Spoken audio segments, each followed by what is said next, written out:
Монголын ард түмний оюун санаагаар бүтсэн их хэл ардын зан заншил, мэдлэг ухаан дуу хөгжим, наадам, ардын арга ухаан уламжлалт технологи зэргийг бит бус өвд тооцдог байна. Хүн төрөлхтний сан хөмрөг ЮНЕСКОгийн соёлын өвийн жагсаалтад Монголын ард түмний нэрээр бүртгэгдсэн зарим өвийг оюутан залуус танин мэдүүлж түгээн дэлгэрүүлэх зорилго бүхий гэр форум амжилттай боллоо. Хөөхөн айлуун энэ хөөсөн дуу байл. Хөөхөн айлуун долгын сүгэлтэн сууж өрөө хүний газар гэж юу хүлээн байж тасаараа нэг сургаал яа байж одоо юм.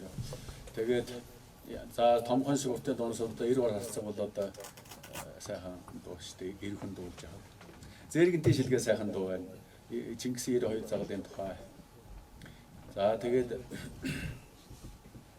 нарийн сайхан гэргээ сайхан байна. Аавч хоёр актмараа дуулсан. Хулс нуургээ сайхан дуу. Энэ багшиг дуунуудаас нарийн сайхан гэр хулс нуур энэ хөөхөн халуун тэгээд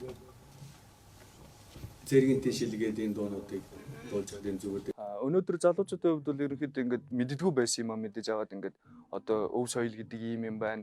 Одоо уртын дуу гэдэг маань ийм юм байна. Ийм учиртай юм байна. Сонсголон ийм айгүй гоё юм байна гэд одоо ингээд өв соёлдоо энийг судалж үзье те.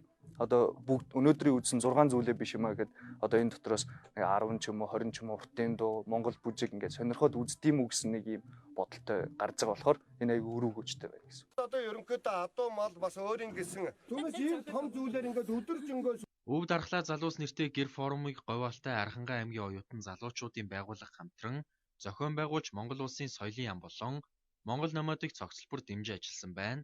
Гэр форумд говьалтай Архангай аймгийн залуучуудаас гадна манай улсад суралцагч гадаад оюутнуудын төлөөлөл оролцож Монгол ахуй соёлоос суралцсан байна.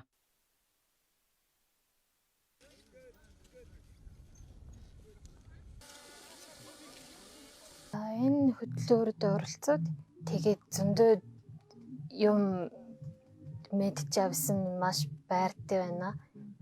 Ер нь нөгөө дэлхийд алдартай Монгол соёлын нэг ордонд юм уу, морин хоор тэгээд бибелгийн юм уу, ийм юмыг яг нүдэрээ хараад тэгээд яг мэргэжлийн багш нараас сурах боломж баг өнцгой юм байна.